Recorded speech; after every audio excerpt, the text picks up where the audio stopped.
My friend Estrella tells a story that has stayed with me for years, and the reason it's so disturbing is because she didn't believe in anything paranormal. Not ghosts, not spirits, nothing. Until one night, she woke up in the middle of the night and saw a little girl standing in her doorway, watching her, silent, still, like she had been there the entire time, waiting for Estrella to finally see her. Estrella grew up in a pretty normal family. Nothing unusual, no ghost stories, no strange traditions. Her parents were practical people, grounded, rational, the kind of people who didn't believe in anything they couldn't explain, which is why what happened later made even less sense.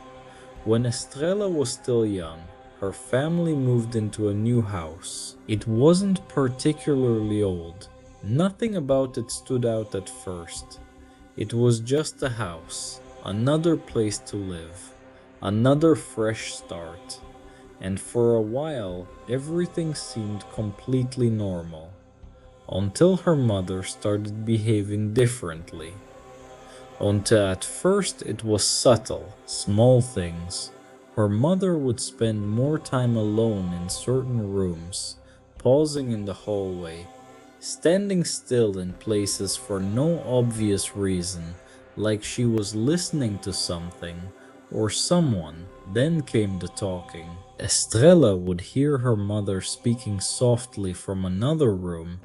At first she assumed she was on the phone, but when she checked, there was no phone, no one else there, just her mother, standing alone, talking quietly, like someone was standing right in front of her. And then the singing started.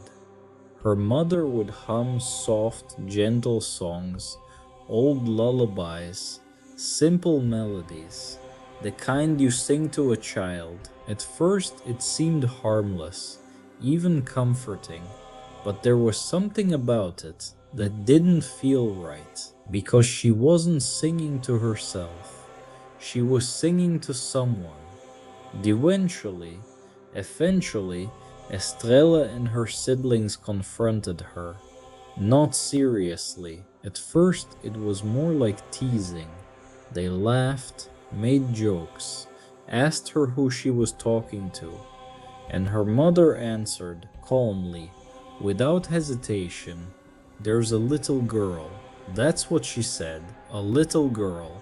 Blonde hair, small, quiet, and according to her mother, she followed her, stayed close, watched her, and she liked when her mother sang. That's why she did it. Not for herself, but for the girl.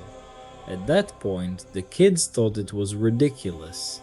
They laughed it off, teased her more, even tried to catch the girl themselves. But they never saw anything, nothing at all. So eventually, they stopped taking it seriously. Whoa! After some time, the family moved to a new house. Different neighborhood, different environment, a completely fresh start. And for a brief moment, everything seemed normal again. The talking stopped, the singing stopped. It was like whatever had been happening had been left behind. But then, slowly, it started again. The same behavior, the same quiet conversations, the same soft singing in empty rooms. That's when it stopped being funny, because now there was no explanation. If it had been the house, it should have ended when they left. But it didn't, which meant one thing. Whatever her mother had been talking to had followed her. One evening, Estrella had an argument with her mother, a serious one. Tension had been building for a while, and this situation didn't help.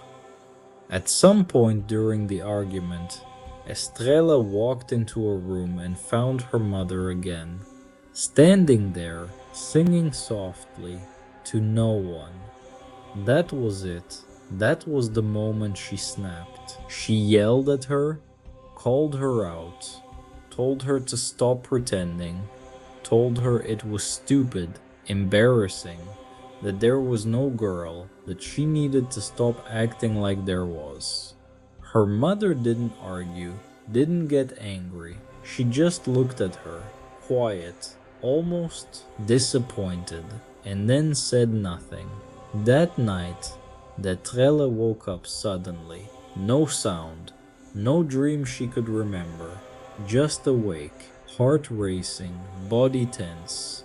She sat up in bed, breathing heavily, trying to understand why she felt so uneasy. The room was dark, silent, and then she looked toward the doorway and saw her, a little girl, standing in the doorway, blonde hair, small, perfectly still. She wasn't moving, wasn't speaking, wasn't doing anything at all, just standing there, looking directly at Estrella, not angry, not smiling, just watching, making sure she was seen. Estrella couldn't move, couldn't speak. All she could do was stare back, because in that moment she knew her mother had never been imagining it. The girl was real. She had always been there, and now she wanted Estrella to know it too. Estrella never made fun of her mother again, and she never saw the girl after that night. But she says that moment changed everything, because it wasn't a dream, it wasn't sleep paralysis. It was too clear, too real, and the girl wasn't trying to hurt her. She wasn't trying to scare her. She just wanted one thing: to be seen. And maybe she had been waiting all that time for someone else to finally believe she was there.